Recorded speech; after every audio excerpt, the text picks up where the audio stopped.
नमस्कार. तू ही रे माझा मितवा ह्या सिरियलच्या आजच्या एपिसोडमध्ये आपल्याला असं पाहायला मिळणार, ईश्वरी प्रेमाने अर्णवचं मन जिंकण्याचा प्रयत्न करत आहे. तिने अर्णवसाठी ऑफिसला जाण्यासाठी ड्रेस, रुमाल सगळं काही काढून ठेवलेलं असतं. ते पाहिल्यानंतर अर्णव संतापतो आणि तिला म्हणू लागतो, तू कशाला हे सगळं काढून ठेवलं आहेस? तर ती म्हणते, मी तुमची बीवी आहे, बायको.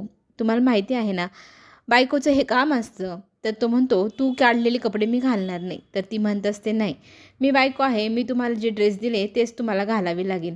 तर तो त्याच्या हाताने कपडे काढण्यासाठी कपाटाकडे जाऊ लागतो. तर ती त्याच्या कपाटासमोर येऊन उभी असते आणि म्हणते, नाही, मी दिलेले कपडेच तुम्हाला घालावे लागेल, हक्काने ती तुम्हाला मी दिलेले कपडेच घालावे लागेल असं सांगत असते. अर्णव त्याला नकार देत असतो. त्याचा संताप होऊ लागतो. हो बाजूला असं म्हणत तो तिला धक्का देतो. धक्का दिल्यानंतर तिला कपाटाचा कोपरा घासला जातो. कपाटाचा कोपरा घासल्याने तिचा हात दुखू लागतो, पूर्ण लाल दिसायला लागतो. अर्णव तिच्या हाताकडे पाहतो आणि घाबरतो, पण तिला जवळ घेत नाही. तिच्याकडे आणखी रागारागाने पाहतो आणि तिच्याशी पुन्हा भांडू लागतो.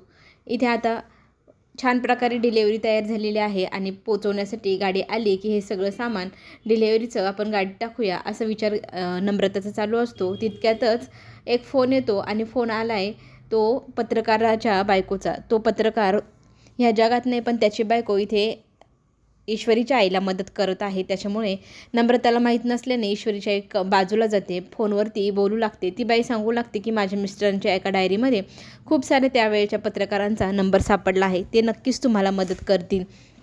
तर ईश्वरीची आई म्हणते, खरंच मदत होणार असेल तर मला त्यांचा नंबर द्या, मी त्यांना भेटेल. त्याने मला मदत झाली तर मला खूपच मोठं काम होईल. तर ती म्हणते, हो, मी तुम्हाला नक्की मदत करेल. तुम्ही एवढ्या अडचणीमध्ये आहेत तर तुमची मदत मी करण्यासाठी कायम तयार असेल. तर मी तुम्हाला आणखी काय माहिती मिळाली तर ती पण पाठवते, नंबरही पाठवते असं म्हणून फोन ठेवते. आणि ती म्हणत असते की लवकरात लवकर ती दुष्ट व्यक्ती शोधूनच काढावी लागेल जिने हा चक्रव्यूह रचला होता. तर नम्रता ते शब्द ऐकते, म्हणते, कसला चक्रव्यूह गाई? इथे ईश्वरी अर्णवला समजवण्याचा प्रयत्न करत असते की राग, क्रोध हा सगळ्यात मोठा दुश्मन असतो माणसाचा. तर तू ना एवढा राग आणि क्रोध करू नको. प्लीज शांत डोक्याने विचार कर आणि चिडचिड करून काहीही हासिल होणार नाही असंही ती म्हणू लागते. अर्णव तिच्याकडे पाहत असतो. तू मला ज्ञान शिकवू नको. मला तुझ्यावरती विश्वासच नाही. मी कधीच तुझ्यावर आणि तुमच्या फॅमिलीवर विश्वास ठेवणार नाही. तुम्ही तर विश्वासघातकी लोक आहात. तर ती म्हणते, तुम्ही ना फार टोकाचा निर्णय घेत आहेत. प्लीज पूर्ण म्हणणं ऐकून घेत जा. गलतफहमी सगळ्यात मोठी दुश्मन असते माणसाची. त्यामुळे तुम्ही जी गलतफहमी तयार करून ठेवली ती पहिले मनातून काढून टाका. अर्णव तिथे ईश्वरीला धक्का देत निघून जातो आणि तिने काढलेले कपडे मग घेतो. अर्णव आता निघून जातो. इथे ईश्वरी विचार करत बसते की नक्कीच त्यांचं मन बदलेलच. नम्रता प्रश्न विचारत असते ईश्वरीच्या आईला काय उत्तर द्यावं हे समजेना. कशाबद्दल चक्रव्यूह आई? तू कोणाशी फोनवर बोलत होते? तर तिची आई काय सांगावं विचार करत असताना एक कॉल येतो. पटकन नम्रता फोन घ्यायला जाते आणि त्या गडबडीत ती विसरून जाते, कारण जी गाडी ऑर्डर पोचवण्यासाठी येणार होती ती गाडी आलीच नाही. त्यांच्याशी ती वाद घालू लागते. एकदम शेवटच्या क्षणाला तुम्ही असं कसं करू शकतात? आता मी वेळेवर काय करू, कुठे जाऊ, असं ती फोनवर बोलत असते. टेन्शन तिला आलेलं असतं. मग ती टेन्शनमध्ये म्हणू लागते, आता हे काय करायचं आई? नाहीतर एक काम करू का, आकाशजींना फोन करून त्यांना आपल्या मदतीला बोलवू का? त्यांच्या मदतीने हे सगळे पार्सल आपण तिकडे पोचवूया. पण ती म्हणत असते, नको, दरवेळेला आपण कोणाची ना कोणाची मदत घ्यायला नको. असे संकट तर येणारच आहे, पण आपल्याला त्यांना तोंड देता आलं पाहिजे ना. आपण स्वतः काहीतरी मार्ग काढायला हवा. पण ती म्हणते, का ग आई, तू त्यांची नेहमीच मदत घ्यायला नकार देते? तितक्यात आकाश येतो. त्यांनी हे सगळं ऐकलेलं असतं आणि तो म्हणतो, काय प्रॉब्लेम आहे? मी तुमची मदत करेल ना. काय झालं आहे? इकडे ईश्वरी वाट पाहत असते. तीही अर्णवला वापस कपडे घालून तयार होऊन येण्याची. तितक्यात रूममध्ये अर्णव आलेला असतो. ईश्वरीने दिलेले कपडे त्याने घातलेले असतात. ईश्वरीला फार बरं वाटतं की मी दिलेले कपडे घातले. थोडासा आनंदही वाटतो. त्याने ना एक मेडिसिनचा बॉक्स काढलेला असतो. तो ईश्वरीच्या हातात आणून दिलेला असतो. तिच्या हाताला लागलेला असतं. तर तो बोलतही नाही, फक्त हातावर ठेवून निघून जातो. ईश्वरी म्हणते, नक्कीच तुम्हाला माझ्याबद्दल काळजी वाटते, तुम्ही दाखवत जरी नसलात तरी. ईश्वरी त्याला वाढायला घेते तर तो तिचा हात बाजूला सरतो आणि स्वतःच्या हाताने स्वतःला वाढू लागतो आणि कोणाला काही कळूही दोघे देत नाही. तितक्यातच आजीचा विषय चालू असतो की संक्रांत आली आहे, आता संक्रांतीची आपण तयारी करायला हवी. संक्रांत असली की नवीन जोडप्याची पण संक्रांत करावी लागते, तर त्याच्यासाठी आपण हलव्याचे दागिने वगैरे ऑर्डर करूया. तर इथे ईश्वरी म्हणू लागते की हलव्याचे दागिने मग बनवू आपण घरी, कशाला ऑर्डर करायचे.